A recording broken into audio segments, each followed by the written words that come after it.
এত অসহ্য গরম পড়েছে, তো এখানে একটু নিয়েছি, মানে সকালে একটা বিস্কুট দিয়ে চা খেয়ে সেই থেকে মানে রান্না করব, আনাজ ফানাজ করলাম, ঝাঁটপাট দিলাম। এখানে নিয়েছি একটু চিঁড়ে ভিজিয়ে নিয়েছি ধুয়ে, আর নিয়েছি টক দই আর 2 পিস কাঁঠালি কলা, আর এদিকে একটু স্যালাড মতো আছে, স্যালাড বলতে আপেল আছে, শসা আছে, গাজর আর বিট, আর একটু ছোলা।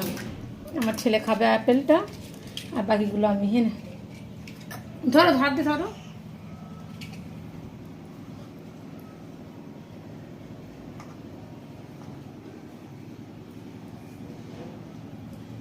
এটা খেলে তো মানে অনেকটা এনার্জি পাই, এটা খেলে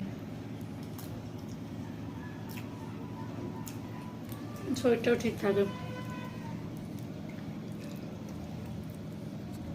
আমি একটু খাবি? টক দই কিন্তু, মিষ্টি না। খেয়ে দেখ, সব খাবি না।